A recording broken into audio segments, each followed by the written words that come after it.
Hi, my name is Barry Rockhill. I'm from GBC Learning, and I'm going to talk to you about active and passive verbs.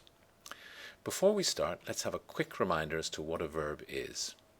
A verb is an action or a doing word.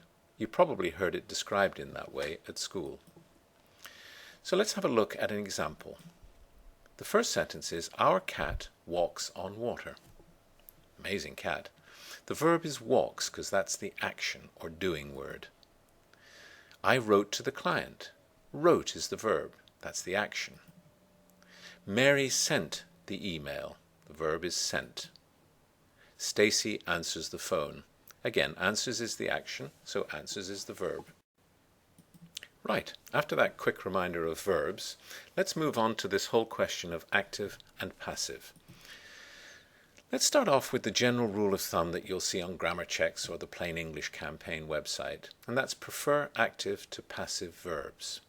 But what does it actually mean, and why should we be bothered about it? Let's have a look at an example. Sentence number 1 is active. John kicked Max.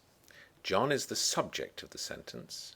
The action is kicked, and Max is the object. John, the subject, is doing the action, so that's called active. To make it clearer, let's have a look at the opposite. Max was kicked by John. That's the passive version of the same sentence.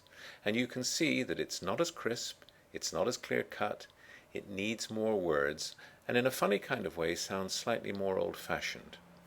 In business writing, we want to try and keep the emphasis on the active rather than the passive. The key word is prefer, because there are times when you might want to use the passive.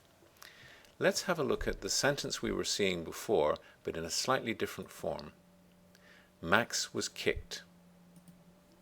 Who by? Well, we don't know. So there are times when perhaps you want to introduce a little bit of suspense into your sentence that you might use the passive. You may wish to deliberately withhold information. There are times when you want to be less confrontational, less putting the blame on someone, so you will keep things deliberately vague.